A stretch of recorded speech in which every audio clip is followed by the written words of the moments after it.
Hola, soy Lino Gustavo Garza Gaona, profesor de la Universidad de Monterrey, y hoy voy a presentarles el trabajo SVM con kernels basados en polinomios ortogonales, teoría y aplicaciones. Este es un trabajo conjunto con Luis Carlos Padierna, profesor de la Universidad de Guanajuato, y Luis Enrique Garza de la Universidad de Colima.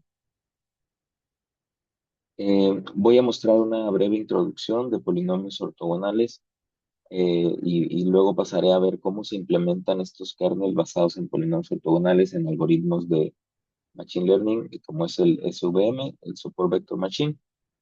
Mostraré un par de ejemplos de cosas que hemos hecho con esto y mostraré al final algunas referencias. Primero, los polinomios ortogonales se construyen a partir de una medida de Borel positiva en un cierto intervalo de la recta real, por ejemplo, y esa medida se puede a veces representar cuando es absolutamente continua de esta forma, donde W es una función peso. Entonces, los momentos deben ser finitos y existir. eh, y siempre el proceso de Gram-Schmidt garantiza la existencia de una sucesión de polinomios ortogonales que cumplen estas condiciones de ortogonalidad. Aquí gamma es la norma al cuadrado del polinomio y delta representa la delta de Kronecker. Estos polinomios son muy conocidos, sobre todo los polinomios llamados clásicos. Son tres familias principales, Jacobi, Laguerre, Schmidt, y aquí podemos ver la función peso que los acompaña, así como el intervalo en el que se definen, un comentario sobre los parámetros que aparecen ahí. Son importantes porque satisfacen una fórmula tipo Rodríguez, algo de este estilo. Tienen la característica también de que sus derivadas constituyen otra familia de polinomios ortogonales y satisfacen una ecuación diferencial de segundo orden, donde los coeficientes polinomiales tienen grado pi. Eh, Están relacionados además con las distribuciones principales, beta, normal y gamma, pues, correspondientemente los Jacobi, Hermite y Laguerre. Eh, Estos polinomios clásicos se usan bastante, por ejemplo, en ingeniería y por eso resalto su importancia. También mencionaré rápidamente los polinomios ortogonales discretos. En este caso, la ortogonalidad se define con respecto a un producto interno discreto y son ortogonales a una función peso o a un conjunto de pesos. La medida discreta se construye de esta forma. Aquí delta es la delta de Dirac, centrada en algún punto que tú tengas. Eh, Se ordenan ahí los datos y normalmente el peso de este W es positivo. El soporte de esta medida discreta pues son precisamente los n mayúscula puntos, son los aquí. Eh, Al igual, los polinomios se construyen con ortogonales con respecto a esta medida. Aquí están las condiciones de ortogonalidad y algunas de las principales familias clásicas de polinomios ortogonales. Ahora, en cuanto a las máquinas de vectores de soporte, FVM, pues son un modelo de aprendizaje automático de Machine Learning en el que se busca la clasificación de datos que no se pueden separar linealmente en principio.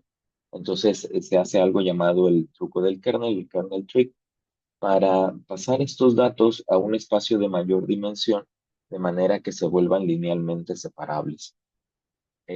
Para que una función sea considerada un kernel, debe cumplir estas dos condiciones, que si vemos en forma matricial, construyendo esta matriz de Gram, eh, pues se traduce estas condiciones en que la matriz cumpla con esto, ¿no? Es decir, que sea positiva semidefinida para cualquier vector X. Y bueno, además simétrica que podemos hacerlo por construcción de la matriz de Gram. La relación que existe entre estas dos áreas, entre los polinomios y los SVM, ya tiene algún tiempo. Se han trabajado desde hace algunos años con polinomios de Chebyshev, Legendre, de Jacobi, Hermite, Laguerre y combinaciones de ellos para generar, perdón, kernels que puedan clasificar mejor conjuntos de datos complejos. Quiero resaltar un trabajo del 2018 por Luis Carlos Padierna y algunos de sus colaboradores en el que utilizan una familia de kernels basados en polinomios de Yeyen-Bauer, que son un caso particular de los polinomios de Jacobi. Eh, entonces, se ha venido enriqueciendo esta área al grado de tener como una manera de construir kernels que reciban entradas vectoriales que representarán los puntos del dataset Eh, y esto ha enriquecido, les digo, esta área para buscar cómo clasificar mejor los datos o conjuntos de datos complejos y con más de dos clases. Entonces, nosotros los que eh, proponemos a partir de todo esto es diseñar un clasificador basado en esta Support Vector Machine, utilizando kernels construidos a partir de polinomios ortogonales y kernels a la medida. Y ahorita voy a decir un poco qué significa eso. Para esto voy a mencionar dos aplicaciones separadas. En una hacemos la detección de eh, la enfermedad de Alzheimer a partir de datos obtenidos de imágenes de resonancias magnéticas y en la otra mostraré esto de los kernels hechos a la medida. Entonces, creemos que esta es una manera de abordar, una buena manera de abordar el problema y buscamos compararnos con los kernels clásicos y mejorar los indicadores de ello. Entonces, en el primer ejemplo, que es la detección de Alzheimer, utilizamos un kernel basado en polinomios de Cerny. Aquí me pongo la definición de estos polinomios, son los polinomios que se definen en el círculo unitario y como les decía, utilizamos un conjunto de imágenes de resonancias magnéticas del cerebro, el conjunto se puede encontrar aquí, y construimos un kernel basado en estos polinomios y aquí vemos cómo se comportó, es decir, qué resultados se obtuvieron. Podemos ver que la comparativa con los kernels lineal, RBF, Radial Basis Functions y polinomial clásico, pues se queda un poquito abajo en cuanto a la precisión, pero destaca la especificidad.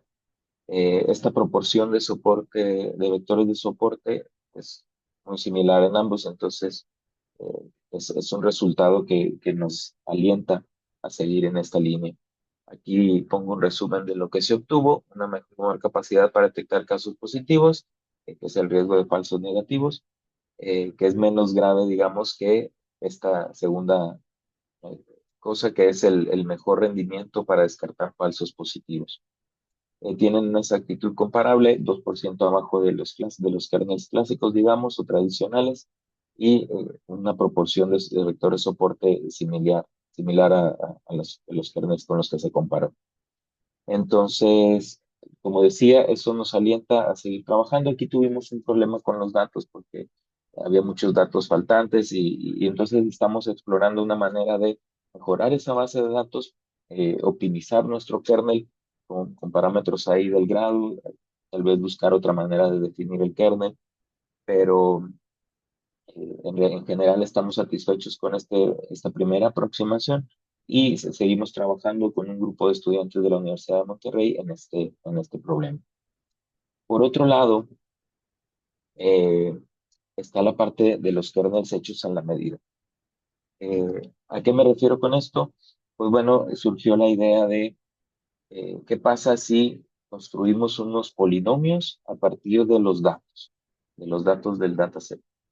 Entonces, creemos que esto puede incorporar las características de la geometría del espacio en el que vive nuestro conjunto de datos y de esta forma poder encontrar mejor esas fronteras de separación entre las clases.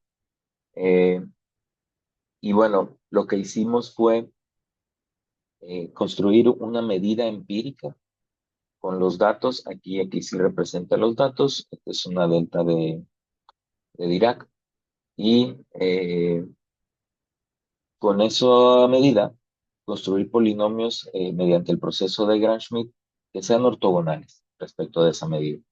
Entonces, para esto utilizamos un dataset llamado for-class, en el cual vienen dos columnas, digamos, de clases, de datos correspondientes a una y otra clase, y con cada una de ellas tomamos una muestra del 10% de toda la cantidad de datos para construir esta medida, construir los polinomios, hacerlos ortogonales y después con esos polinomios definimos un kernel.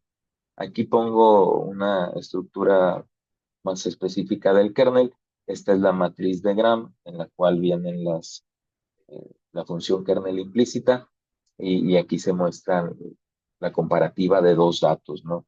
El kernel lo que hace es eso, ver qué tan cerca o lejos están dos datos de un conjunto para definir si pertenecen o no a una clase. Eh, entonces, como decía, con cada familia o clase en los datos generamos unos polinomios. Las variables se llamaban x1 para una clase y x2 para la otra, por eso aquí este nombre. Eh, este es el kernel que propusimos. Con estos polinomios generamos un kernel por cada familia y hacemos el producto.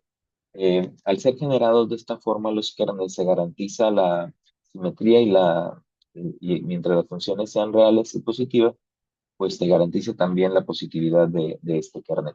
Entonces, digamos, cumplen con las condiciones de Mercer, el teorema de Mercer. Y también existe un resultado que garantiza que cuando tú haces el producto de dos funciones que son kernel, ese producto también cumple con las condiciones para ser kernel.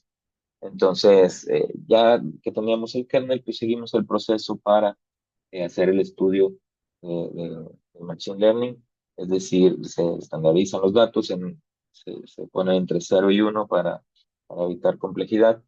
Elegimos los grados de los polinomios y una constante que penaliza la separación entre datos mediante validación cruzada. Se utilizó un 70%, un 80%, perdón, para el entrenamiento, 20% para la prueba, y se comparó eh, con una tabla que ya estaba establecida en el artículo de Padierna de el desempeño de distintos kernels para este mismo dataset llamado foreclass. Y aquí están los resultados. Podemos ver que la precisión fue del 100%, es decir, todos los datos se clasificaron correctamente en el conjunto de prueba.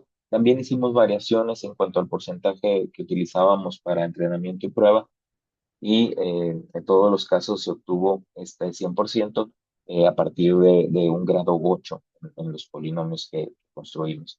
Y también se dibujaron las fronteras de decisión de este kernel a la medida, y podemos ver que todos los datos están perfectamente clasificados. Eh, eh, Ahora, aquí muestro las conclusiones. Entonces creemos que esta es un área prometedora que nos puede permitir capturar la esencia de la estructura de los datos para poder clasificarlos mejor. Eh, También tenemos ahí una cierta flexibilidad. A partir de un cierto grado, me parece que eran 4, ya daba unos resultados del 98-99%.